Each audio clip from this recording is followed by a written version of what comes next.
Hello, hello! Bl'Artagnan here with Divine Ifrit Lufenia Plus. We're bringing a team of Golbez, Beatrix, and Zac. Before we get too deep into it, be sure to hit that like button, hit the subscribe button if you haven't already, ring that notification bell, and leave a comment down below with, tell me what you think of the TV show Invincible. I liked it. Looking forward to Season 2. Anyway, what do we got going on here? We have possibly the safest team I've ever run in a fight, because we're running a tank, Zac, we're running a pseudo-mitigator tank thing in Beatrix, and we're running Golbez, who for 8 turns can keep the party completely safe. So you can believe we're in no danger here. Zac is going to be our primary damage dealer, because something you're going to see throughout the course of the fight is that orb on the side really kind of eats into some of the damage that Golbez and Beatrix can do with their split moves.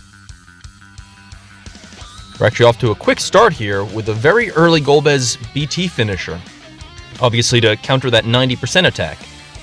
If we're lucky, we can actually push them down all the way to 70% and double dip on that effect. I hope you like Beatrix counter animations, because you're going to be seeing a lot of them throughout the course of this fight. Actually, I had to speed up the video faster than my runs usually are because of how long it ended up taking. I ended up actually giving Zac the blue after how he did in the last fight, because I have to say he's just really fun to play. He's really good. He's really fun. I mean, what more can you ask for? I don't budget my blue stuff very well, and geez, at this rate I'm gonna have to start buying those damn packs they sell. Ugh, Christ. But anyway, you can see here, totally safe against all the various HP attacks that the Ifrit and the orb thingy are throwing our way. There we go. Now you may be saying, Blart, you're bringing Beatrix. You could have just used her to keep you safe the whole time. And that is true. I mean, her EX wouldn't have been ready for the first one, so that's a counterpoint. But more to the point, style, guys, come on. It's all about pizzazz. And that's something, pizzazz is something Golbez has in spades. Man, that split damage really is a bummer, though, isn't it? Only dealing 300 damage in total to the actual boss because that orb on the side keeps eating it. I guess it's intended to sell null or something? I don't know. It's weird, because, like, Machina also... I guess it's intended to sell any sort of primary damage dealer, but it's funny because, Sid's whole deal is a bunch of split attacks, mostly, with his follow-up and his LD and stuff, so... Kind of weird to me that they'd... On a fight that's supposed to sell him, they would have all this, like, split damage mitigation. Anyway, we did in fact manage to beat 70%, so here we are.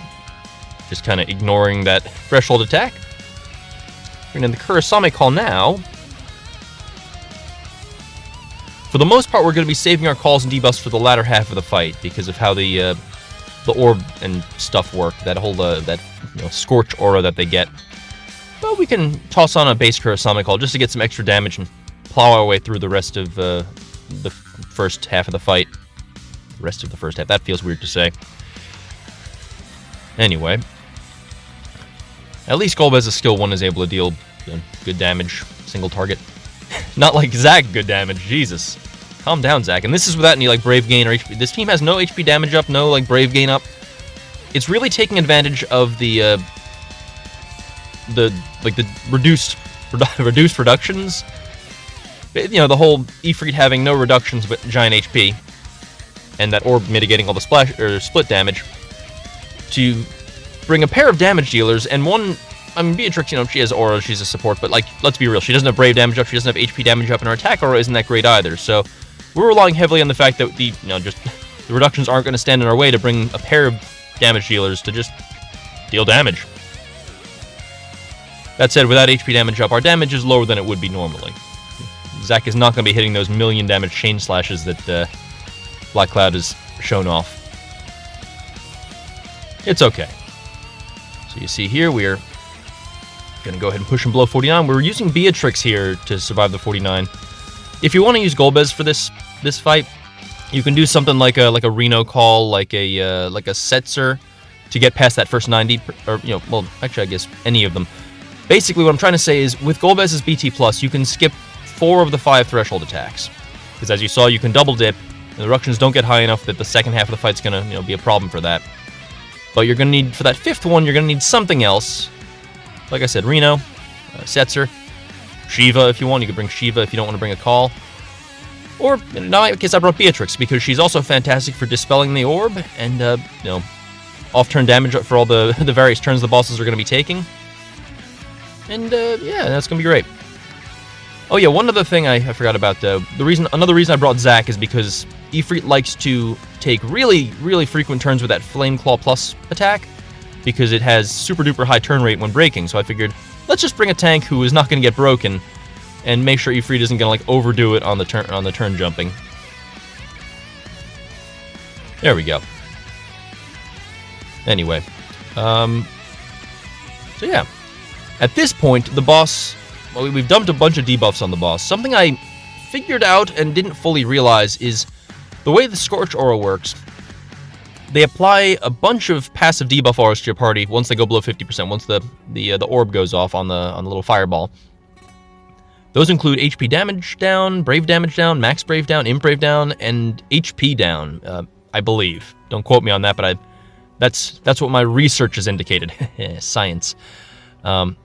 Mistimed that. I've been trying to time my actions so that we're able to dispel the HP regen. Unfortunately, I miscounted there, but basically, the rule of thumb you should use is it's every 10 counted turns on the turn count, and that means every time you use an AA or or like a call or any sort of freeze turn, just count in your head mentally, because until you do, every 10 turns, and then once you use one, okay, it's every time it says 9 on the turn count, every time it says 8, and so on and so forth. I'm famously bad at counting, so I'm not great at that method, but it's the one you should be trying to use if you're trying to avoid and time your dispels there so that they don't get a bunch of HP regen. Anyway, what was I saying? Oh yes, so with that debuff thing, it stops, it becomes less once you get 4 debuffs on. What I didn't realize is it actually stays even less if they have exactly 4 debuffs, I guess, to sell Sarah. Once you go up to, 5 or 6 or whatever debuffs, you're still reducing the effect somewhat, but not as much as if you have exactly 4. I guess it's to sell. I guess it must be a Sarah thing. It just kind of arbitrary. You'll see here we're not doing quite as much damage as we'd like, but we're doing some okay damage. Twins in particular is going to be dealing less than the millions that we're hoping for because of all those debuffs. There we go. We're in the Golbez Burst phase now. It's kind of funny in hindsight. I brought the Twins because Golbez loves Twins for that raised HP damage cap, but I don't know. I feel because of all the split damage, and all of Golbez's LD and EX split attacks, it felt not as impressive as it could have been. I guess 5 million is still pretty decent, so I can't complain too badly. But reductions. What are you gonna do? I was saying earlier that Ifrit has no reductions, but I guess he does in his own way. Damn. So we're going to go ahead and summon right here. Drop that Twins LD. Bada-boom. And you'll see here.